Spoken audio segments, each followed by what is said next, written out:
Marry him and you'll be cut off. My parents said. 3 years later, they showed up with $40,000 in gifts when my sister couldn't have kids. Marry him and you'll be cut off. 3 years later, I was glowing with joy and life. And they came crawling back. I didn't need their apology, just closure. I'm 28, female, and 3 years ago, when I married Luke, 30, male, my family shunned me. Since then, we haven't spoken. Luke and I had been dating for 2 years before we decided to marry. My parents never loved him, therefore they were strongly opposed to embracing him as a member of the family, as their son-in-law. The rationale for this was rather shallow. It was because Luke did not come from the same background as us. Luke's father worked as a high school janitor, and his mother stayed at home to care for him and his 2 younger brothers. Money was always tight, and Luke was unable to attend college since he needed to begin working immediately after graduating from high school to support his family. When I met him, he was working as a warehouse worker at a nearby office complex. I'd regularly see him during my lunch breaks. After a month or two, I invited him out. I honestly didn't care what his work was or how much money he earned. He was attractive, and after a few dates, I knew he was the right guy for me. 6 months later, I introduced him to my parents. They were first pleased to see him, but as they learned more about his family and background, the less they liked him. They eventually began pressuring me to end my relationship with him since they did not believe we were a good match. Apparently, they sought to save me from heartbreak and informed me that the relationship would never work since we were too different. They predicted that the honeymoon phase would come to an end and that we would eventually part ways. I hail from a very wealthy business family. My grandparents founded an investing firm, which my parents now control. It's lucrative, and my parents have always been proud of their work, the money they make, where they come from, and the people they associate with. In short, they've always been quite snobby, but it has never rubbed off on me. In fact, whenever I saw them acting as if they were too wonderful for everyone else, it made me uncomfortable. I resolved at a young age that I did not want to be like that, and I believe I followed through on my decision. My parents hoped that both my sister and I would work for them and help them grow the business. But, honestly, working for my parents looked like a nightmare, so I began working elsewhere. I was already on thin ice because I had disappointed them by not joining the firm after graduation.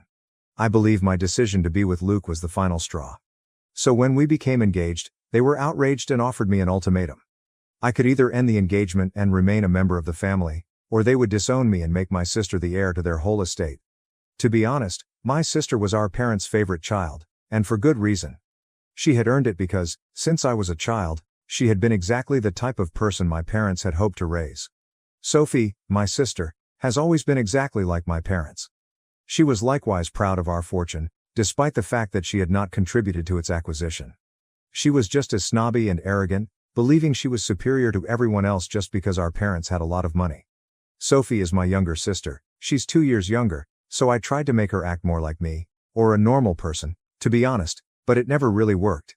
I believe she was just too much like my parents to recognize that the way they interacted with others was wrong. Anyway, I used to get along with her when we were younger, but when she started high school, she became a bit of a bully, and we stopped having a good connection. It was also somewhat disgusting to be continuously informed that I needed to be more like my sister when it came to mingling with others. According to my parents, I had no standards. There was also the fact that she lived her life exactly as our parents expected her to.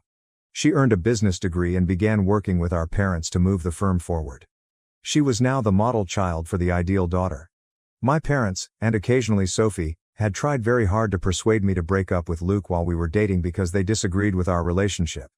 Unfortunately for them, they were unable to succeed, and we became engaged. After my parents handed me that ultimatum, it was a simple decision for me. I wasn't concerned about their inheritance at all.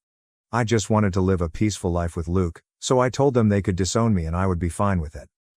About 3 months before my wedding, my parents openly proclaimed to the family that they were disowning me for marrying someone who plainly loved me solely because I came from a wealthy family. They wanted to know how long our marriage would endure if I didn't have the money I did. So far, with no possibility of inheritance, they were convinced that Luke would abandon me as soon as he discovered I had been disowned, and that my sister would receive the entire estate. But, judging by the fact that Luke and I are currently expecting our first child together, I guess they were mistaken. I was quite sad after they disowned me. Despite everything, they were my family, and I cherished them. But I never spoke with them again. They did not reach out to me either. I continued to work in human resources, and Luke was promoted to warehouse manager shortly after we married. The role also included a considerable rise. So life has been rather comfortable, and we have been very happy together. We found out I was pregnant a few months earlier, and now it was time to complete our joyful little family. Since they discovered Luke and I were dating, my in-laws have treated me as if I were their own daughter, and they have never let me miss my own family. I was very satisfied with life, and there was no drama, until 2 weeks ago, when Sophie texted me to say that our parents could be coming to see me soon. And, in case you're wondering why she warned me, it's not because she had magically transformed into a better person. She just reached out because she was angry with our parents. Apparently, a year ago, they paired her up with a guy who happened to be the son of a very close friend. She decided to go out with him, give him a chance, and see where things went. Our parents always spoke favorably of his family, because, of course, they came from similar financial backgrounds. The guy was also fairly well off. He proposed to Sophie about a month ago, after they had been dating for about a year. She thought this would make the family happy, and she was also eager to settle down and have her own family. But before they could announce their engagement, the guy's parents urged that both of them undergo reproductive tests.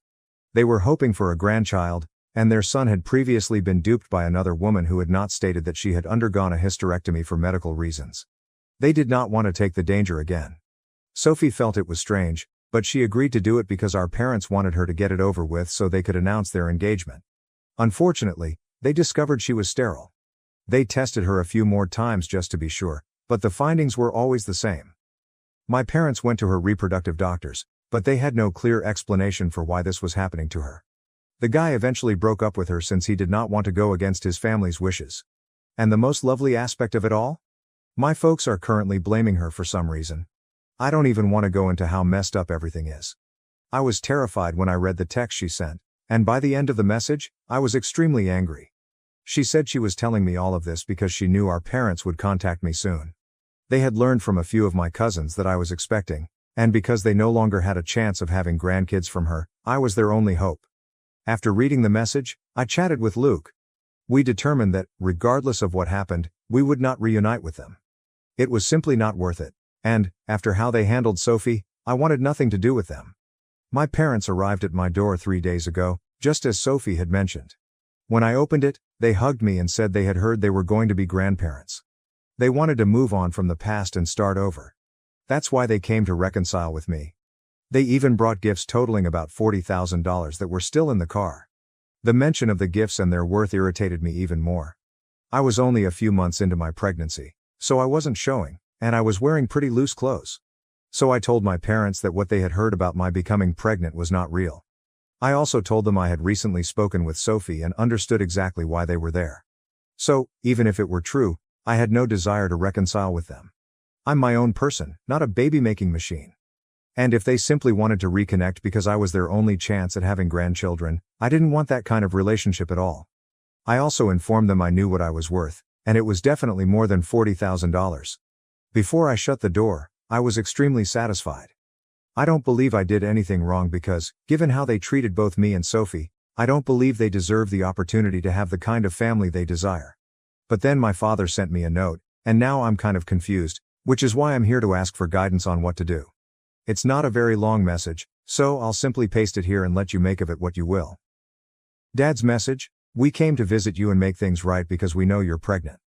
I know you had specifically told everyone not to tell us about it just yet, but everyone in the family agreed it was time to make things right with you, and so did we. You have no idea how sorry your mother and I felt about everything after you married. We had wanted to contact you several times, but every time we discussed you with the rest of the family, we discovered that you still disliked us. We waited for you to calm down before reaching out. I guess that was our mistake, not doing anything and waiting for things to cool down before apologizing. But I sincerely want to apologize to you for what we put you through. We also want to apologize to Luke because we were completely mistaken about him. It's just that we didn't want him to break your heart, and you're aware how frequent it is in our circles to discover that the person your child is seeing is a gold digger. So we simply wanted to save you from it. I suppose we went a little overboard and never truly gave Luke a fighting chance. We were just trying to protect you, but now I realize we didn't do it correctly. I wish I could have apologized to you a long time ago, and believe me, your mother and I will always be sorry for our actions. I can guarantee you that whatever Sophie said to you is not true. Certainly not all of it. Her ex did not dump her solely because she was sterile. There were plenty of other reasons she didn't disclose, such as her extreme anger issues and her insecurity around him. I bet she didn't tell you about it, but her ex later contacted us to let us know that they were the real reasons he left her, not simply the fertility troubles. Finally, I know you're worth far more than the presents we provided. We just wanted to express how sad we were, and still are, from the bottom of our hearts. I hope you see this and forgive us. So this is what they sent. And now I'm extremely perplexed. I'm desperate to discover the truth about everything, but I'm not sure whether it's really my responsibility anymore. I also feel like a jerk since I slammed the door on my parents when they tried to reconcile with me. And now I'm wondering whether I'm the asshole for ignoring my parents' attempts to make things right with me. Update 1. So I asked Luke about it, and he told me, like many others in the comments, that it doesn't really matter what the truth is at this time. It doesn't matter what the true reason for my sister's separation with her ex is, because my parents were only here because I was pregnant. If that hadn't been the case, they would never have contacted me again.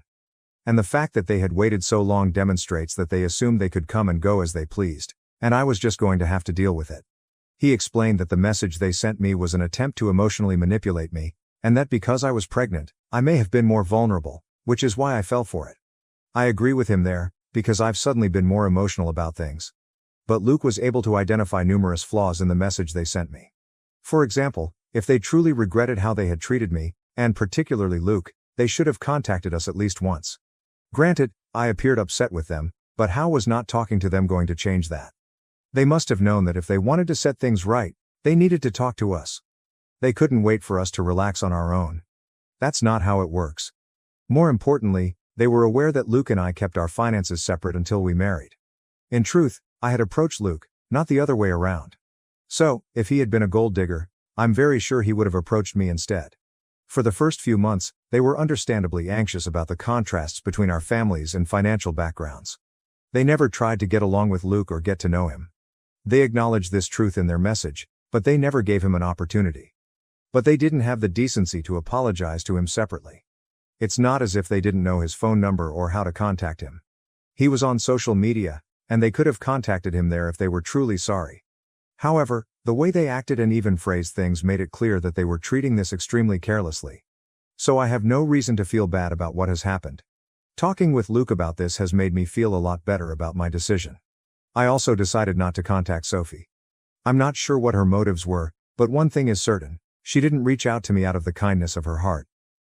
Some people in the comments complained that I was being too hard on Sophie because she had a bad experience recently and merely wanted to warn me. So I should probably refrain from saying such negative things about her because, in the end, she did me a favor by informing me that my parents would be visiting.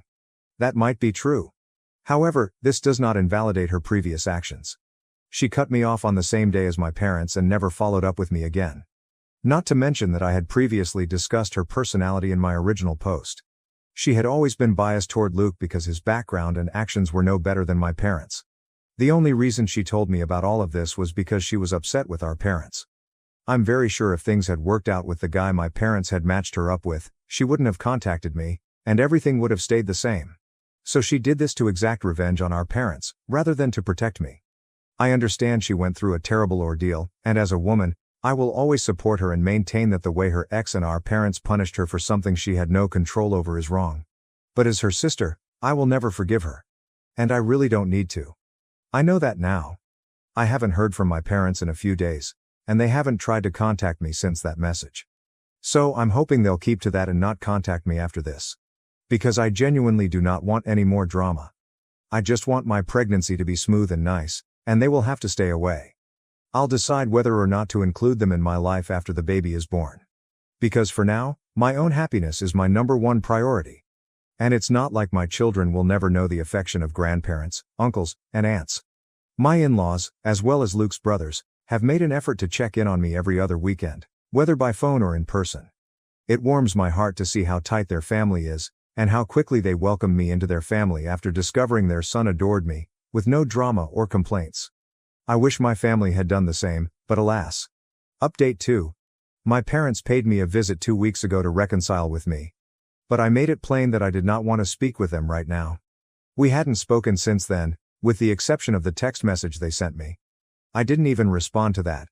I assumed they would take the hint and realize that this was not the time to disturb me.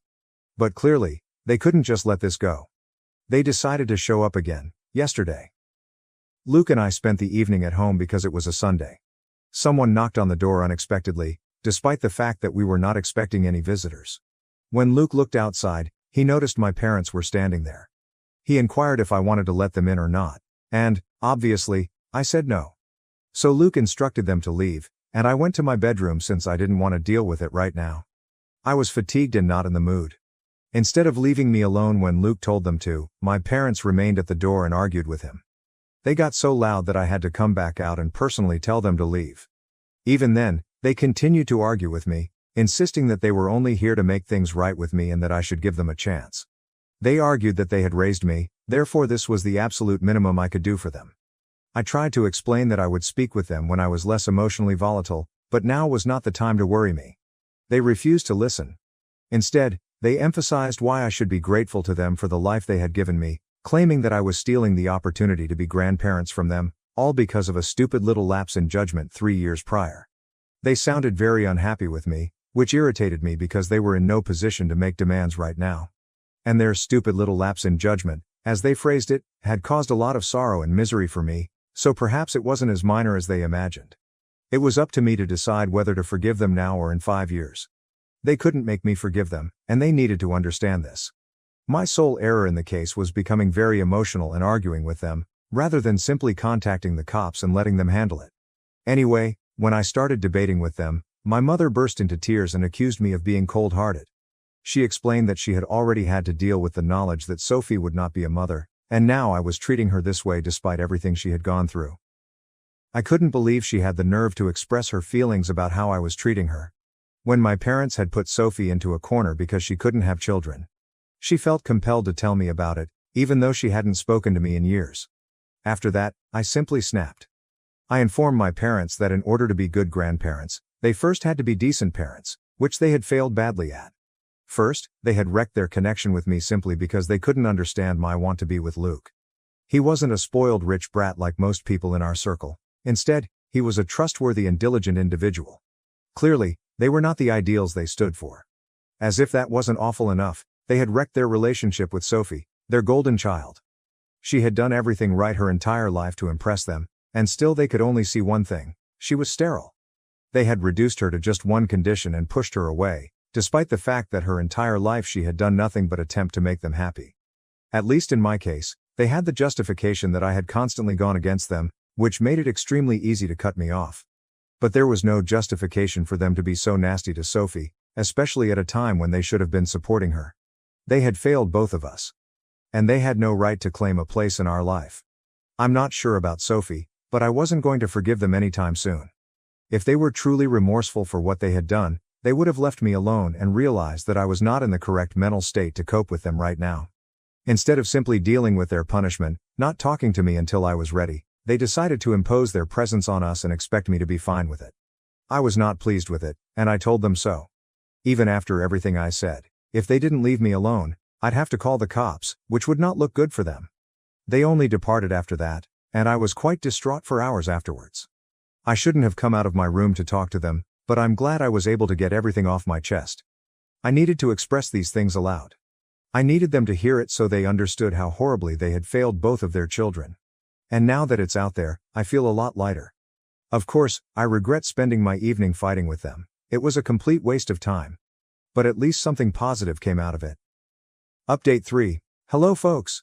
So, almost 3 months have passed since my last report, and I'm well into my pregnancy now.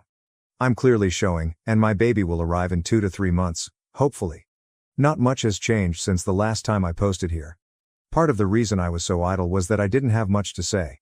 After our last dispute, my parents finally honored my wishes and did not contact me again. And no, I haven't maintained in touch with Sophie since, as I previously stated, we no longer have a relationship. According to my relatives, she resigned her job and no longer works for our family business. So it's quite sad, but I don't think my parents will be able to fulfill their ambition of having their daughters carry on their company's legacy, unless I change my mind later. I'm providing this update now since my parents' lawyer called me a few days ago. The final time the guy contacted me, he told me that my parents had formally disowned me and that I would not receive any inheritance from them. This time, he had the opposite news for me. He informed me that my parents had decided to re-establish my inheritance by changing their will to include me. Again, I'm not sure whether this is an attempt to placate me before the kid arrives, but it hasn't eased my feelings toward them thus far. However, if I were to look at the future, I would absolutely prefer to take over my parents' business after they retire.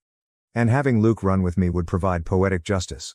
I haven't given it much thought yet, but I plan to inform my parents when my kid is born that if they agree to let me take over the firm and sign the papers, I may consider allowing them to have a relationship with their grandson. I know that seems selfish, but I believe Luke and I have worked hard enough, and we deserve it. It will also demonstrate to us just how remorseful my parents are. And if Sophie wants to work with us, I'm not against it. However, for the time being, this is only a plan, and none of it has been put into action. Luke agrees with the concept, and will think about it when the kid is born. Thanks for watching and diving into this wild family drama with me. If you love Reddit family drama, don't forget to subscribe and turn on notifications so you never miss the next one.